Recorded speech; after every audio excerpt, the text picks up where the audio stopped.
What up, everybody, and welcome to Baz on Blades.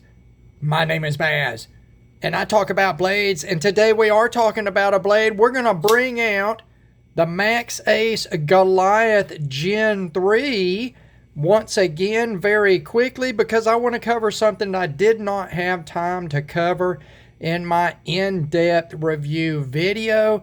I want to talk a little bit about carrying this XL size knife. For those of you that maybe have not seen the first video, go and check out the in-depth review. When I say an XL folder, this knife is 10 inches overall length. That's 25.5 centimeters with a 4.5 inch blade, which is 11.5 centimeters. Your carry weight is 6.7 ounces, which is really pretty doggone light for this knife. Now, what I want to talk about has something to do with the carryability of this knife, and that is this new pocket clip. The first and second generations of the Maxace Goliath flipper folder had a bent titanium pocket clip. It was a stamped piece out of sheet titanium. This pocket clip, let's get up here very close. This is a milled titanium pocket clip, which works extremely well. I do not go for this sort of split tail look on pocket clips, but I think that overall the design of this clip, it complements this knife. It is perfectly sized for this knife. I like the detailing of the split here. I've always liked that on those designs, but many designs, I think, they just don't suit the knife that they're on, or they look or feel fragile because of the cutouts. When you take that much material out of a lot of pocket clip designs, they do become fragile and they will bend if you look at them.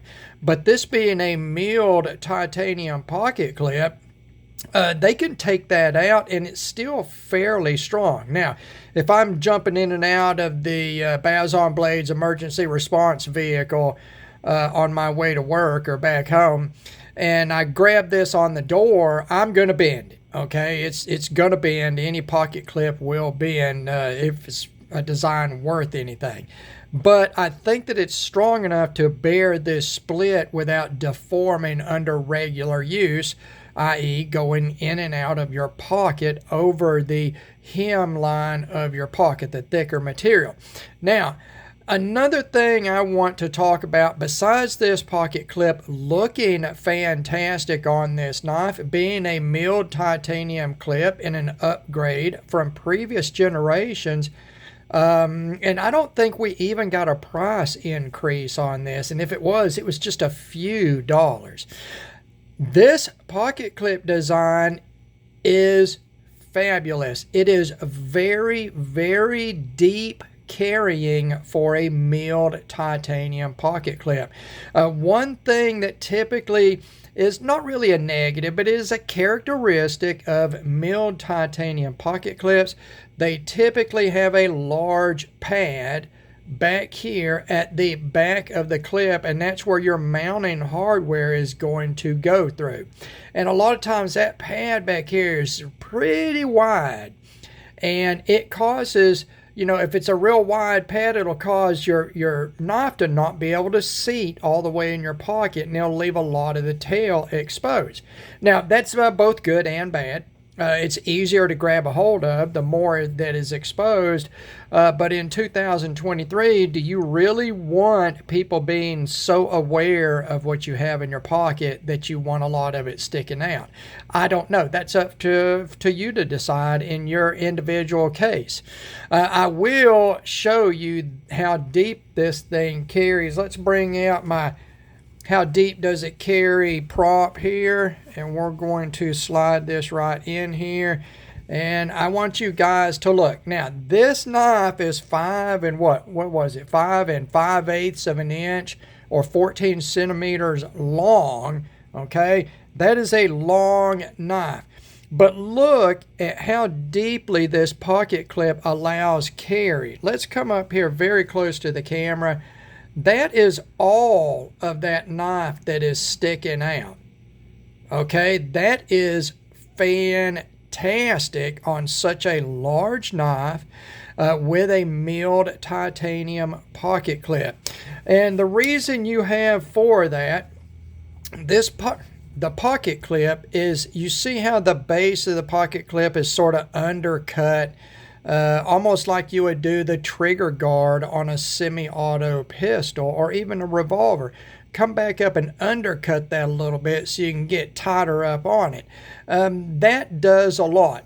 Also, the design it parallels the butt cap of this, and that is the way the pocket clip is machined. On the underneath of it, it's machined at that same angle, and that, along with that undercut, allows the material to get way up under that pocket clip. The only thing it cannot get up under is the actual material needed for those screws to go through. Now, if I rotate this around, you see where the screws are. We're going to rotate around, rotate around, rotate around. That is absolutely the barest amount of material back in the back of that pocket clip. Whoever designed this knife, I'm going to say this, whoever designed, or the team that designed, it very well could be teamwork here, whoever is responsible for designing this knife is a very aware person. And by that I mean it is somebody that carries a knife themselves. Okay? Those design decisions were made by somebody that actually carries a knife. There's no way even if the person that designed this wrote me an email and said, Baz on Blades, I appreciate what you said, but I don't carry knives because they're sharp and scary, I would send them back an email saying, ha ha ha, good one, you damn liar. I know you carry a knife. There's no way you could tell me this knife was designed by somebody that did not carry and use knives. That pocket clip, the blade to handle ratio on this being 80%, get the fuck out of here. That is so good. It's so good. I mean, it's super duper good. Now, I've been carrying this thing all week. And, I said that I had a little issue with the pivot wanting to walk on me, but I did. I pulled the male side of the pivot out, cleaned the threads, and then wrapped them with Teflon tape like you would your plumbing if you used screw-together fittings or whatnot. And then put it back together. No issue there. As in the review, everything is tight and right, and this thing is such a pleasure to carry. I mean, it is 6.7 ounces, but on a 10-inch knife, 6.7 ounces might as well be considered featherweight. And when it carries like this, now this is the view from the pocket. I've got the knife pushed over all the way to the corner of the pocket. Let's see right here. Let's pull this up where you guys can see. Let's see right here what is being taken up in this pocket of a pair of blue jeans. I don't know what they are. That's it, guys. You've still got all this entryway into that pocket, and that's a good bit right there. I mean, we're only losing an inch of that pocket width. This knife is very trim. It tucks right into the corner.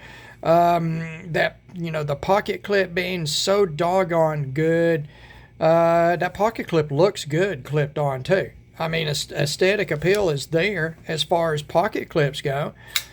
I think we've all passed on knives that just had a super ugly pocket clip on them. I have. I've seen knives and I'm like, I'm pretty interested in that, and I turn it over and you're like, oh my God. Oh, what is that? Do we need to get some law enforcement or some poison? What is that that's on that knife? That cannot be a pocket clip. Woo! Okay. We've all had those experiences, I think. I have. There's a whole bunch of product that Cold Steel Knives has made that I have passed on because of the pocket clip. So I guess there is some aesthetic appeal within the pocket clip as well. I think it looks good.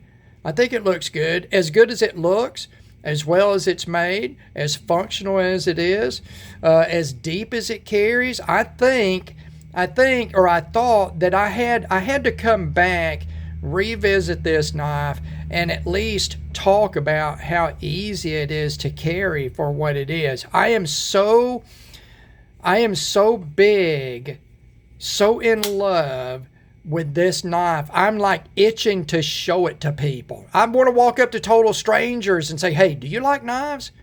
I've got this killer knife. I just feel like, talking to people about this knife, and anybody I know that likes big knives, I'm recommending this. I'm recommending it to all of you. Anybody watching this right now, it doesn't matter if the year is 2160 and you're watching this through your brain TV where you're directly wired into the system. I don't even care. I don't even care if you need knives anymore. You may just be able to cut things with brain power. I don't know, you're telekinetic, whatever. It's the future. I'd still be recommending this knife. Still recommending it at $117 shipped to your door. At least from White Mountain Knives, where you get a 10% discount if you use a discount code.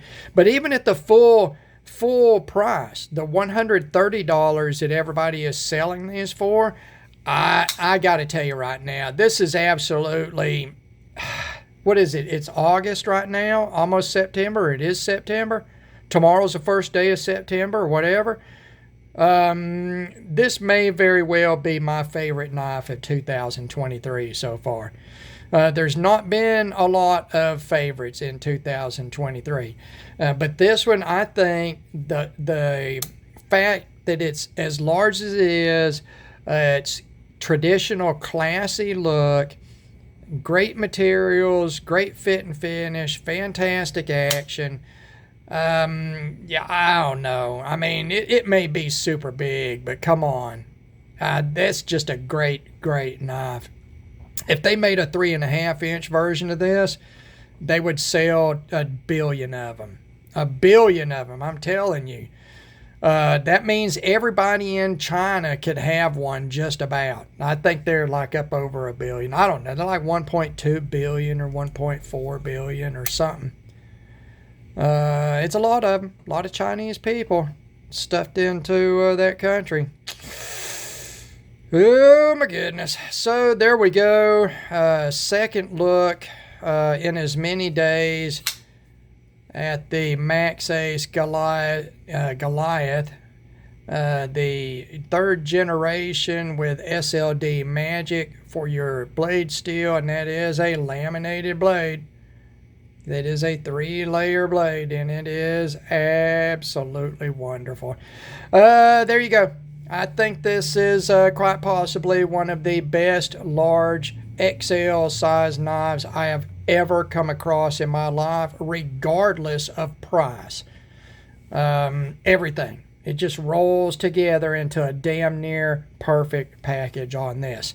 So there you go. That is the second video on the Maxace Goliath Gen 3 in SLD-Magic. I think is the best gen of this knife, and I'm highly recommending it. That pocket clip, yep.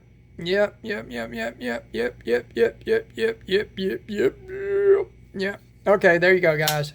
As always, thank you very much for taking the time to watch one of my videos.